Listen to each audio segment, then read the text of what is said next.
Claro, no, do, do texto do Orser, Introdução à Arqueologia Histórica, ele traz algumas referências que são bem importantes, né? O Funari, quando fez o prefácio do texto dele, ele fala exatamente desse sentido, da importância desse texto para o desenvolvimento da arqueologia histórica no país, o entendimento de como ela funciona. Não só no país, como toda a América, porque ele vai exatamente trabalhar com essa dicotomia entre arqueologia histórica ser antropologia ou ser história. E ele faz isso destacando o desenvolvimento tanto do conceito de arqueologia histórica, ou definição da arqueologia histórica que está sendo desenvolvida nos anos 60 na América, quanto a arqueologia pós-medieval que está sendo desenvolvida na Inglaterra nesse mesmo período. Então essas relações, essas interações vão construir o que é essa noção de arqueologia histórica. Essa arqueologia histórica, então,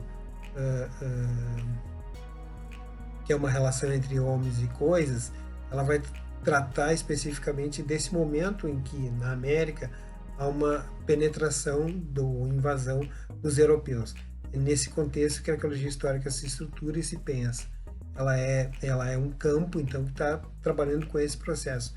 O que se coloca nesse momento é aqueles grupos que não são contactados, ou que não foram contactados nesse momento da chegada, estariam dentro ou não da arqueologia histórica. Daí vão chamar, por exemplo, de proto-histórica, e tal, que são outros termos utilizados para a identificação desse contexto. Mas, basicamente, a arqueologia histórica, segundo o Orser e com quem ele conversa, é essa arqueologia, esse momento de estabelecimento do capitalismo dentro do contexto da América.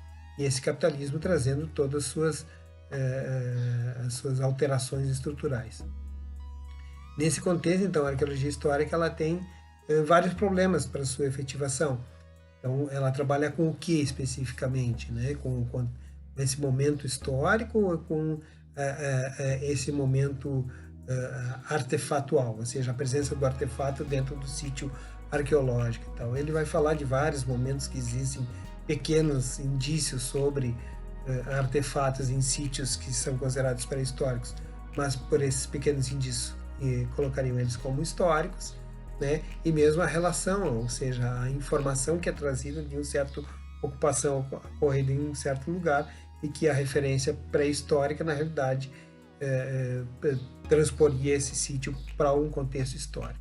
Essas discussões elas ainda existem, ainda prevalecem, e são o problema da própria arqueologia histórica no seu processo de estabelecimento. Mas como definição, ele vai dizer especificamente assim: arqueologia histórica é o estudo arqueológico dos aspectos materiais em termos históricos, culturais e sociais concretos dos efeitos do mercantilismo e do capitalismo que foi trazido da Europa no final do século XV para a América, né? E que continua até a atualidade. Então, nessa perspectiva é que ele vai colocar a arqueologia histórica. Você chegou aos europeus e há uma transformação vinda com o capitalismo. É isso que ele vai definir como base para a Constituição. E o que essa arqueologia, então, histórica vai trabalhar? Ela vai trabalhar com as características sociais, culturais e históricas da presença do europeu e toda essa influência que vai se espalhando de forma material nos vários sítios. Né?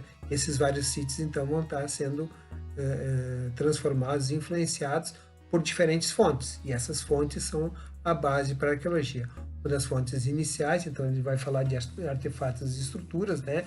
A gente tem que pensar exatamente essa presença de cerâmicas, ferramentas, obras de arte, garrafas, objetos industrializados ou não, que são produzidos fruto da influência do europeu. E as estruturas são exatamente as evidências construídas dentro do espaço dos sítios, poços, as trincheiras, as lareiras, as fossas sanitárias, as traves, as estruturas, os compartimentos, né, dentro das estruturas. Esse processo também vai ter influência da arquitetura.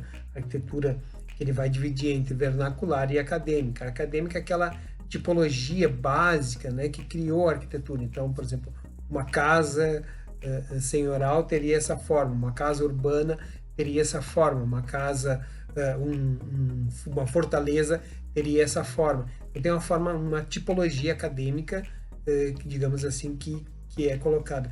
E a vernacular é exatamente quando ela é colocada em prática e sofre os processos de alteração, dependendo do processo cultural que a envolve. Então, assim, a casa do senhor vai ter estrutura de celas para as mulheres ou não, vai ter a área de jantar, depois, mais recentemente, a área de chá. Então, essas mudanças estruturais dentro de uma casa que vão determinar o que ela é. Então, uma casa de uma pessoa de baixa renda, uma pessoa com mais poder aquisitivo, isso é o vernáculo, né? Aquilo que é o dia a dia da casa. Né? E outra fonte importante também que ele vai discutir é a questão dos documentos escritos, né? Que vão constituir esse momento histórico de organização do pensamento nesse momento do estudo arqueológico. Então, você vai trabalhar com a questão dos artefatos, né? São os próprios objetos, mas também a arquitetura, mas também o documento como um artefato que vai possibilitar o entendimento. A outra fonte, né, que vai elucidar e trazer dados para esse momento são as imagens, né, as imagens históricas, estruturais, esculturais e tal, que vão contar essa influência, essa perspectiva de imagética que vem sob a influência europeia, ou mesmo das comunidades locais, dos indígenas, né, que vão transformar, por exemplo, a estatuária missioneira, vão colocar faces indígenas, ou nos artefatos europeus, os africanos vão incluir a sua temática vinda dos seus grupos originários de África para cá. Então, todo esse sistema imagético que vai aparecer no contexto dos sítios arqueológicos. E, finalmente, as informações orais, as fontes orais, né, que vão constituir. Na questão dos documentos escritos, ele também faz uma ressalva bem importante, que também vai refletir nas informações orais, que é o contexto êmico ou ético. Né? No sentido êmico, é produzido naquele momento, naquele exato momento, então que a pessoa, dependendo da sua origem, está produzindo aquele documento, tanto o documento escrito quanto o documento oral. Ou ético, que é a pessoa falando sobre de um momento posterior ou de um conhecimento adquirido de outra forma, não de forma direta. Então, um conhecimento assim apresentado. Basicamente, assim, nesse início do texto, é isso que ele desenvolve.